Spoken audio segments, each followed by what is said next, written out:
Hello there, everyone. Welcome to episode number 688 of this here electronic engineering podcast called Amelia's Weekly Fish Fry, brought to you by eejournal.com and written, produced, and hosted by yours truly, Amelia Dalton. RAIN RFID takes center stage in this week's podcast. My guest is Matt Branda, Vice President at Impinj. Matt and I explore the vital role of RAIN RFID in the modern digital landscape. We break down what this technology actually is and the importance of Impinj's contributions to the RAIN RFID landscape. We also chat about how RAIN RFID is shaping autonomous, data-driven operations and how it can serve as a physical intelligence layer that fuels the next generation of AI and IoT systems. So, without further ado, please welcome Matt to Fish Fry. Hi, Matt. Thank you so much for joining me. Thanks so much for having me, Amelia. Absolutely. Okay. So first off, can you explain for the audience who might not know what RAIN RFID is? What is it and how does it work? And is it just a replacement for barcodes? Sure. It's a very common question. I sometimes refer to RAIN RFID as one of the least known technologies that's doing a lot of the power work in IoT today. At a 30,000 foot level, RAIN RFID is a passive wireless technology that really what it delivers is item level visibility and traceability. This means connectivity for actual things. I mean, we've talked about as an industry for almost 30 years now the Internet of Things, but really what most people are talking about when they talk about IoT is Internet of Devices or IoD. They're talking about smartphones, they're talking about smart watches, wearables, smart home. When we talk about RAIN RFID, we're talking about actual everyday items, the trillions of consumable things that are manufactured, shipped, and sold every year. As an industry, we're close to connecting 50 billion items per year now. And it really has become a corporate imperative for most of the leading enterprises, whether it's retailers, shipping and logistics companies. So this is a well-proven technology. And if you look at how the wireless technology works, it's actually quite amazing. I mean, RFID has been around for quite a bit of time, but RAIN RFID is a little different than like if you're going into a security gate and use your badge or NFC for payments. RAIN RFID is fundamentally different. First, because it can discover, track, and locate hundreds of items per second at distances up to 10 meters of range without line of sight. So that opens up a ton of new, more IoT-like use cases than typical RFID technologies. And then beyond that, we can tag items now today as the technology has progressed over the last 10 years for pennies. And this is a battery-less technology. So you're able to connect items for pennies that lives with the item, or the product its entire life. And so what we're talking about at the fundamental level of technology is integrated circuits that are the size of essentially the size of a grain of sand that are being attached to a very small antenna and either put on an item as a label or sticker, or increasingly being embedded into the item. We have tags that are sewn into the care labels of t-shirts, into the walls of tires, like Michelin tires. And so back to the question of, is RAIN RFID just a barcode replacement? It certainly started out that way, enabling. I actually in high school used to have the job of going into a retailer overnight and doing the one-on-one scanning of barcodes for inventory. It's very painful, very slow, very inaccurate because of the human involvement. Certainly RAIN RFID started out in just like speeding that up, becoming more efficient. You can essentially walk down an aisle in a retail store and just wave a wand and be reading thousands of items per second. But over the last, especially 5 to 10 years, as the technology has really evolved, is being used for so much more than that. New, more autonomous use cases that really, in our view, make it much more of a IoT technology versus a barcode replacement technology. I see. Okay. So talk to me about Impinj's role in promoting and advancing RAIN RFID technology, including the creation of Gen 2X. Sure. Impinj has been a foundational driver of RAIN RFID for over 20 years. This includes pioneering the initial technology. Our CEO and founder was one of the initial leaders in contributing to the specification and the standardization of our technology. Our company is building market-leading RF products from the tiny ICs I talked about that go on to the items itself, all the way up through the infrastructure and the hardware to interact with those tags. And then we've really been involved in building the global partner ecosystem that is taking our fundamental technology and taking that to market and solving some of the hardest enterprise problems that are out there. We've been involved for the last 20 years because this industry has grown up tremendously, especially the last 10 years. We are still the only company that brings kind of a full end-to-end understanding of how RAIN RFID works, all the way down to the foundational integrated circuit layer. So from the IC and technology that goes into the tagged item, all the way up through the delivery of item data and item events to business operations to solve some of these tough visibility and traceability problems. We're really uniquely positioned in that. And then through that position, you asked about Gen 2X, really over the last 10 years working with Fortune 500, even Fortune 50 enterprises to solve some of these tough problems.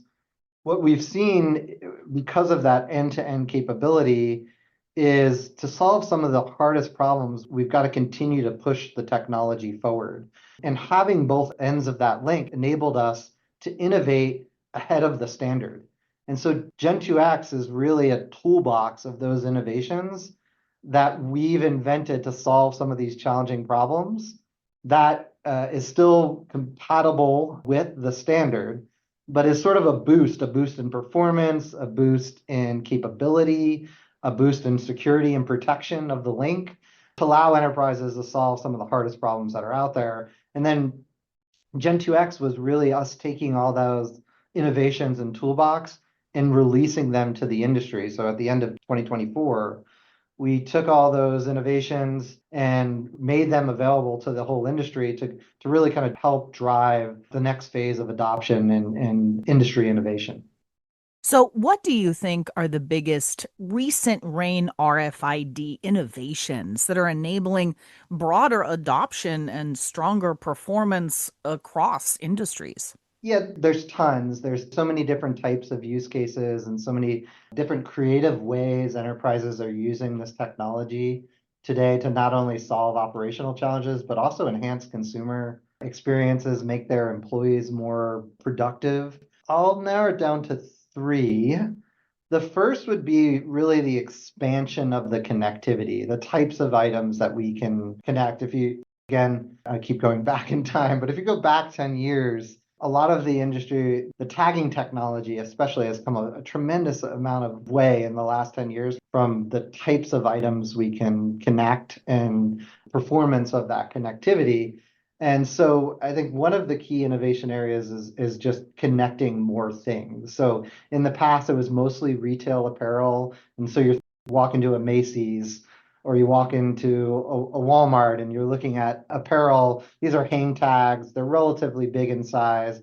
That size and also the availability of that tag from a visibility perspective to the reader make them generally easy to read.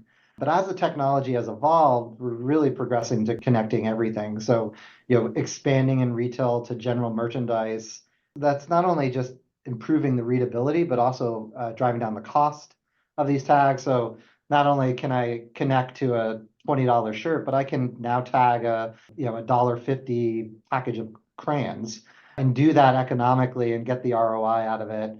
But also the size of the tags. I talked about weaving into a care label or connecting, cosmetics and other very small form factor products. And then also, as you connect these different things, there's also more challenging conditions like, tagging liquids and metals, those are traditionally very hard to read because of the RF propagation. Technology has come a long way in being able to tag those items, and you see that happening across multiple retailers. And so that expansion of connectivity really being driven by the tag technology, how far it's come both from a cost and performance perspective is one key area. The second area I would say is the expansion of the reading solutions or the infrastructure to engage with those tag items. Again, back in the day, a lot of what you would see is the essentially replacing the manual scanning that was happening kind of one to one with a barcode scanner to RFID scanner that allowed you to read hundreds of items per second as you were walking down an aisle. What we're seeing more and more today is the emergence of autonomous reading solutions. Infrastructure that's installed, whether it's at an exit gate in a retail store or on a conveyor in a supply chain or in a manufacturing line, or at dock doors in receiving at distribution centers. These autonomous readers, unlike the manual scanning, give you that kind of always on, always available data that really are increasingly feeding into AI decision making that's, in today's AI era, that's allowing enterprises to do things much more proactively, virtualize their operations, solve problems before they happen, find things before they go missing, replenish stock before it becomes a problem with a consumer not being able to find it. That autonomous reading and the feeding of autonomous reading data into AI systems is the second key area.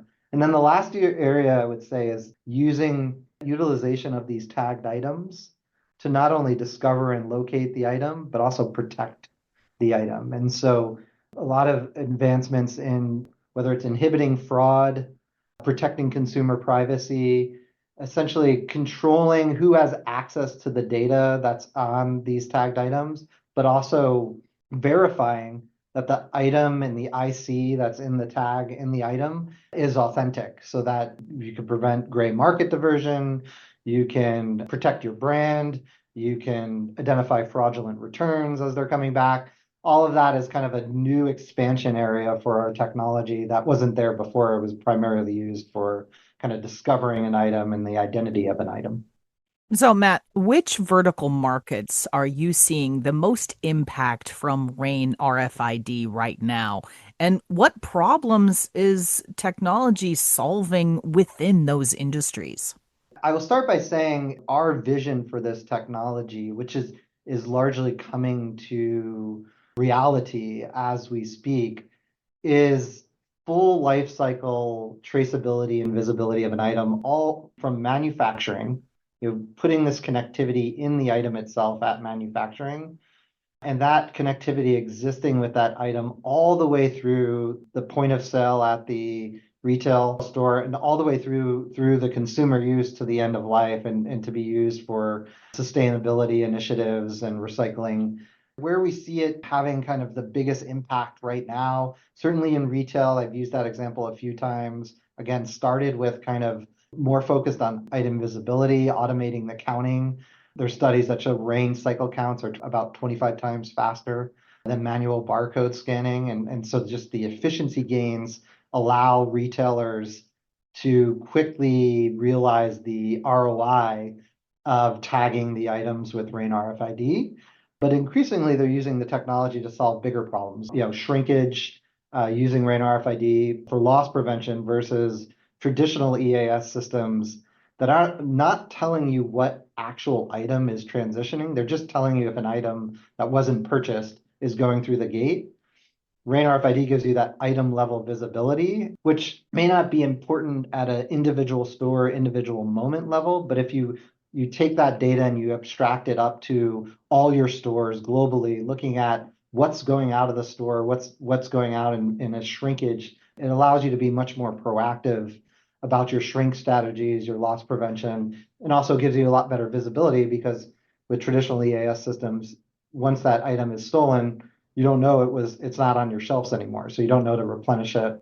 Helping retailers with stock replenishment, which is a huge problem, like leftover excess inventory that doesn't push through, that's stale in the back of store. That's a huge problem in fashion, is that turnover and making sure I'm moving through. But even more so if you go to like food, grocery, even like health and beauty products, they expire, making sure I'm moving those items through in due time.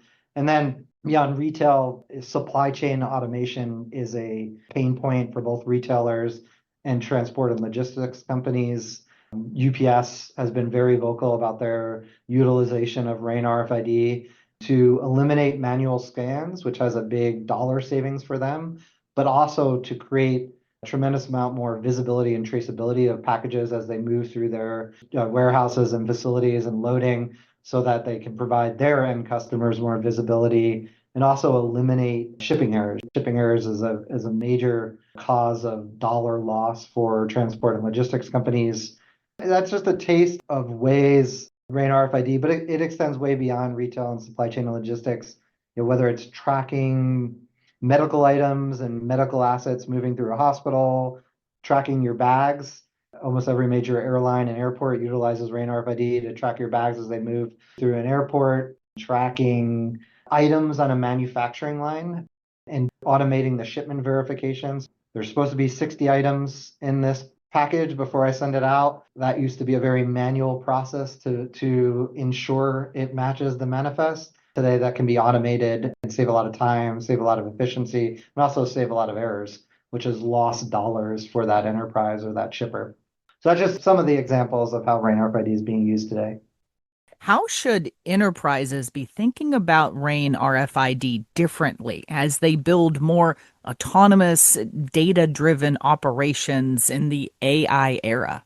Yeah, the way I like to talk about RAIN RFID and the item connectivity and item visibility and traceability it provides is the physical intelligence layer that fuels AI decision making.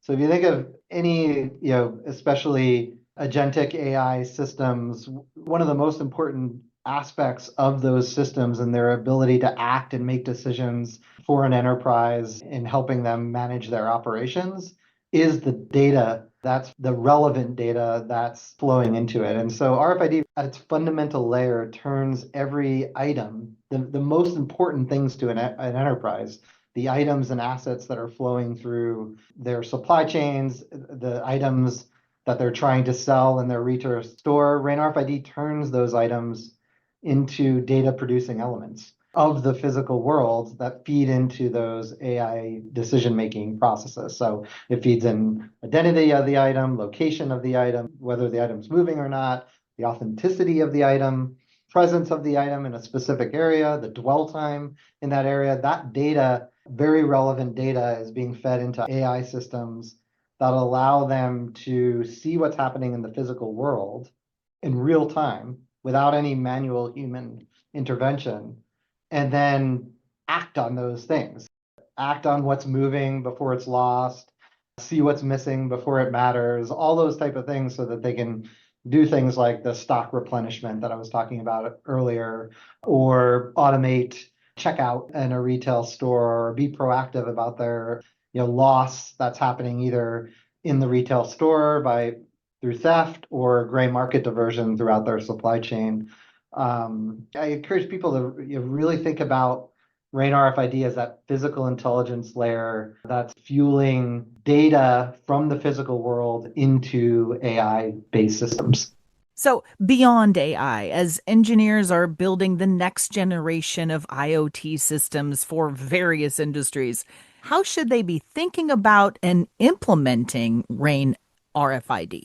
Yeah, back to my answer about the physical intelligence layer, they should really be thinking RAIN RFID as an IoT technology that is the foundational sensing layer for the physical world. RAIN RFID used to be this niche technology that was used in very specific instances. But if you're an IoT developer, whether you're developing IoT devices or IoT solutions or IoT software, if you're not familiar with RAIN RFID or if you haven't started playing or utilizing RAIN RFID, you're really behind because enterprises, it really has become a corporate imperative for retailers and supply chain and logistics companies and manufacturers across the board. And so I would really encourage any IoT developer to think of RAIN RFID as this fundamental IoT technology that is a foundational sensing layer for that physical world. All right. Well, it is time for your off the cuff question. So, if you could have one meal right now, it doesn't matter if it's on the other side of the world, you need a passport to get there, what would you have? It's a very easy question. I'm Italian. I grew up every Sunday eating pasta. It would really be any type of pasta and anywhere on the Italian Riviera. That would be it. Yeah. Good choice. Well, I think that's all I have time for today. Thank you so much for joining me. Thank you, Amelia. If you would like more information about Impinj, I've included a couple links below the player on this week's fish frying page on eejournal.com and in the description for this week's YouTube episode as well. And I've also included a link to this week's special edition podcast for International Women in Engineering Day, which took place this last Tuesday. In this special episode, I interview 3 engineers from varying backgrounds about their journeys into high tech, how the EE landscape has changed over the years, and what they would like to see in the future of engineering. You should definitely check out this episode if you haven't already. Hey, have you checked out EE Journal on social media yet? Well, you should. You can find us at facebook.com/EEJournal. If LinkedIn is more your thing, I dig it. You can follow us or me on LinkedIn, and we are also on Blue Sky Social and Mastodon as well. And we have that YouTube channel I just mentioned, youtube.com/EEJournal. Folks, it is chock full of all kinds of techie videos, including our very popular Chalk Talk webcast series, hosted by me. And of course, you can subscribe to our EE Journal YouTube channel as well. Thank you, everyone, for tuning in. If you know of any cool new technology or heck, you just want to chat, shoot me a line at Amelia, that's AMELIA, at eejournal.com, or post a comment on our forums on EE Journal. For the week of June 26th, 2026, I'm Amelia Dalton, and you've been fried.